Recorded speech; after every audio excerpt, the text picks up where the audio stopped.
I can't believe we've never done this. Thank you. So this is really significant, you both sitting down today to talk, because neither of you knew that either of you had had suicidal thoughts or had actually attempted to take your own life. Which is weird because we're kind of like, you're not the stereotypical father who says don't talk about your emotions. We do talk, so it's weird that we'd not spoken about it. I think it's just something people don't talk about. I grew up where it was like, well, yeah, it's just a fib. They're just making it up. They're just being silly. That's just, and it's attention seeking. People say, oh, it's attention seeking. I've never not lived without those thoughts. So when I hear people say they have those thoughts, I know what they're like. I know what that feels like. For me, it's just that logic again. It's just like, why wouldn't it be an option to not be here if life's so difficult or you're struggling with something? I guess there's an embarrassment about talking about the lowest point in your life, I guess. I don't know. There's almost, I don't know. And this is the first time I'm asking you what you were going through at the time. I guess as well, it was so I was 15 up till about 20.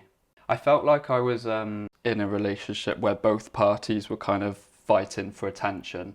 Neither of us got what we wanted, so there was always this confusion and feeling of not being heard, or we're striving for someone to listen. I think I was anyway, and I think that built up into anger. That would then turn into arguments, and it would make me feel very angry and unheard. And it took me to points when, places where I would hurt myself or like want to hurt other people, and just, I don't know, it kind of just came out of me and hitting myself. Shit.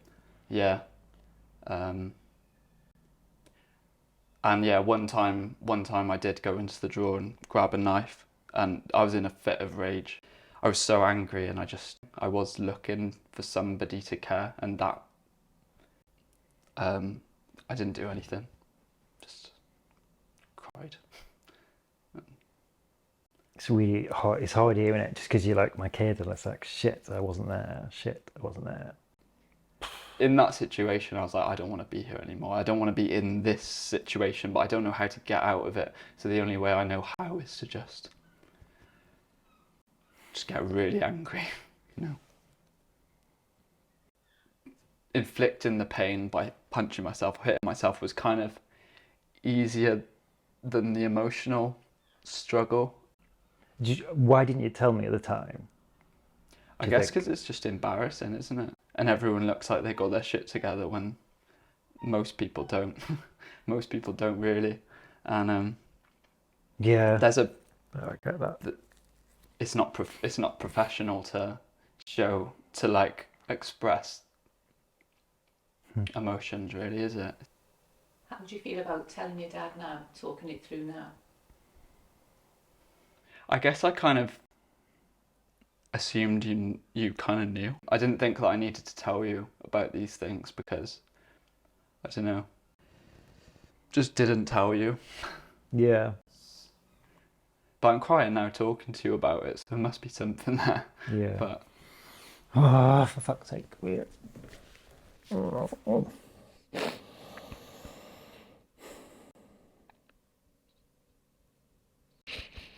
Can we just cut for a minute? Do you want me to make you a cup of tea?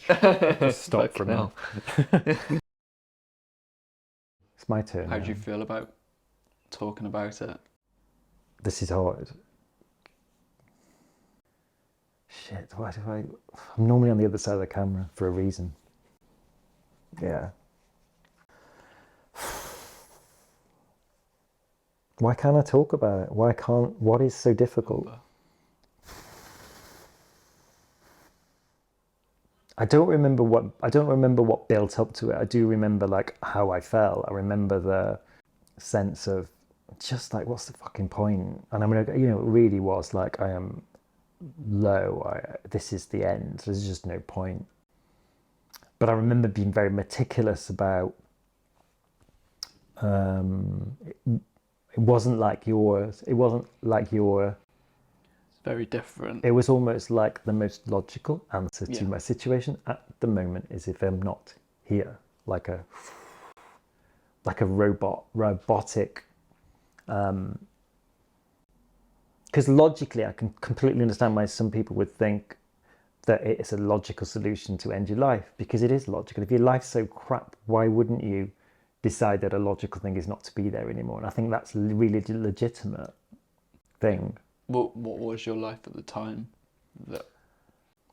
At the time, I was going through like Pray the Gay Away, reparative therapy in a church context. I guess you can understand why you might feel crap about your life because of evangelical Christianity. You know, gay was bad. A lot of it was trying to please people, so I couldn't please at the time. I'm not religious at all now, as you know. Please God, please the person you're living with, please your wife. I wasn't pleasing anybody, and I certainly wasn't pleasing myself. So there was just no point being there. I remember thinking there's just no point being around, and that overwhelming robotic logic of just don't be here. So I remember your mum was in bed. I walked downstairs, so I just began to act out the things that were going through my head. Logically went through it, and then just broke down, just completely broke down. And that's the point your mum came down the stairs, and we ended up going to an emergency mental health unit. I ended up in front of the psychiatrist. I mean, they weren't doing any like mental health work or diagnosing with something. It was literally somebody sitting there and going, well, there's nothing really wrong with being gay, is there? It was like the first time you'd ever heard it. And you're like, oh no, there's nothing wrong with it. And that was just a big turning point for me. It's just like, it's okay, it's all right.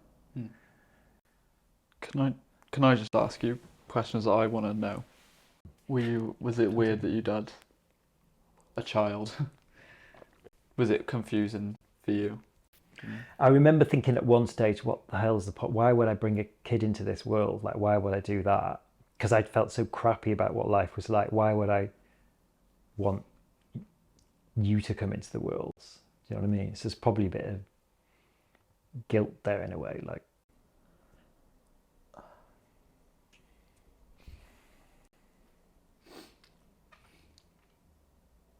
So no, it's just hard to hear when your parents are struggling.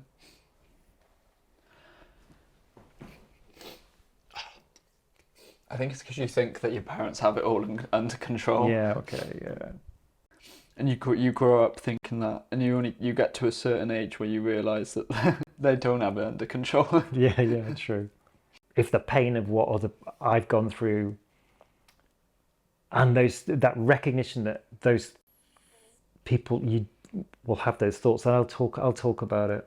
Suicide is one of the main causes of death for men in the UK, that we need to talk about the thoughts. I mean, that's why I'm doing this. I don't want to be sitting here in front of a camera. It's hard to talk about that stuff. Part of it as well is when you're in such dark moments, you're at a point where you are already struggling to communicate and speak to people, and you might not have people around to talk to. No. I didn't speak to anyone. I didn't want to tell someone how emotionally low I was. Yeah, no, I get that one. Yeah, I always stumble over my words whenever I'm about to say the word suicide, and yeah, I see it now with a lot of my friends, and luckily we are talking about it, and which is really nice that we are feeling like we can start opening up to each other and start. But it wasn't always like that. I think it's only in the last 6 months or so. Yeah. But all through our teenage years, when you're a bit younger and you're like 15 to 20, I think it's really difficult for younger people to open up. People are more closed off at that point in their life, I think. Do you have those thoughts when you're not necessarily even thinking that you want to go ahead with them, but they are thoughts that pop into your head? But maybe there is a reason why you have those thoughts, and their thoughts are probably important. it's the same as this of people feeling thoughts of depression or not wanting to be around. They're useful thoughts in the sense they tell us there's something wrong in our lives or there's something that might need to change. So instead of pathologizing and saying you're mentally ill, it's a case of saying no, there's some things that might need readjusting, or some relationships need changing, or your relationship to the world needs changing, or food or exercise, whatever. But changing your situation. So I think they're useful survival. And that's the problem at the moment, I think, where we've got so much talk about mental illness, the idea that somehow if you've had those thoughts, you're mentally ill, like it's an illness. No, it might be that it's a signal our brains telling us something needs to change. They're useful thoughts, actually. Signals in a way. Yeah, tell you yeah. that something needs to change, yeah. If anything comes out of this film and this conversation, it's that recognition that it's a signal that something needs to change. And more does that work with I think you? more people have these thoughts than you first might think. Yeah. Yeah. Yeah. It's hard hearing the things you said, but the more this conversation's gone on, I'm beginning to realise that these conversations have to go on. Because I want to know. I want to know what needs to change in your life, how I can help make those changes in your life, or how you can help me at that point in time. So I think it needs to be people talking to each other and saying, I feel this way. And you go, okay, what changes can I help you make in your life? I'd not thought about it like that before, but I think that makes a lot of sense. Just finding out more about what's going on in people's lives, being more open to telling your friends what is going on in your own life, so that you can have those conversations and work together towards changing something or making a change in each other's circumstances that helps. Because also as well, if you are having those feelings, not to think that it's something wrong with you. Yeah, totally. Yeah.